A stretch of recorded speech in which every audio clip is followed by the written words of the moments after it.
I never thought it would come to this. A mother would do anything for her child, right? But in my case, I was desperate. Desperate to keep a roof over my son's head, food on the table, and give him the life I'd never had. Life wasn't easy. Bills piled up, my job didn't pay enough, and every day felt like a fight to stay afloat. And then, in the midst of it all, they came to me. It was an ordinary Tuesday evening, and I was on my way to pick up Dylan from daycare when I bumped into a tall, dark figure. He looked out of place in the busy street, his sharp, polished suit contrasting with the bustle around us. He gave me a polite nod. "I have an offer you can't refuse, Ms. Harper." His name was Vito, the fairy godfather. At least, that's what people whispered about him. He was part of the fairy mafia, an underground criminal empire that thrived on magic, wealth, and favors. And he wanted something from me. The fairy mafia wasn't something you said no to. I knew that. They weren't like the fairies you read about in stories, no sparkling wings and magic wands. These were dangerous beings who dealt in power, and they didn't take kindly to refusals. Vito's offer was simple. He would grant me wealth, prosperity, and all the luxuries I could imagine. In exchange, I'd give them something priceless, my son's first laugh. At first, I hesitated. It sounded insane, but Vito reassured me that this laugh would power a source of immense energy, one that would fuel their operations, keeping their empire at the top. The laugh would be magical, not just any laugh. And the payment would change my life forever. I looked at Dylan, his innocent face full of dreams and hope, and made the decision. I handed over his laugh. The moment it left his lips, I felt something shift in the air.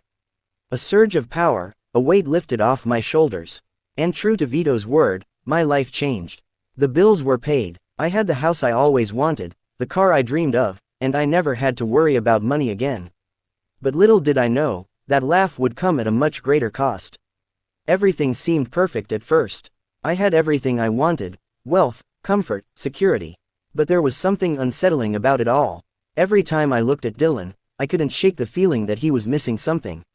I had given away his first laugh, yes. But what had that really cost him? I didn't realize the true weight of it until one day, when I overheard Vito and his men talking about their operations. They were using the power of my son's laugh to fuel a criminal empire. Every deal, every transaction, every moment of their success was powered by the energy of that laugh. It was a commodity, a weapon. The more I learned, the more disgusted I became. My son's innocence had been turned into a weapon of power, and I had given it away for riches. Vito had made me complicit in his empire's dirty dealings, and I felt trapped in a world I couldn't escape. I had to act fast. I couldn't just sit back and watch as my son's laughter fueled their criminal empire. I needed to steal it back.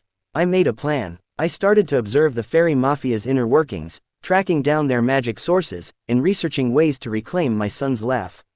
I knew it wouldn't be easy. Vito's empire was well guarded, and the mafia had eyes and ears everywhere. But for the sake of my son, I was willing to do anything.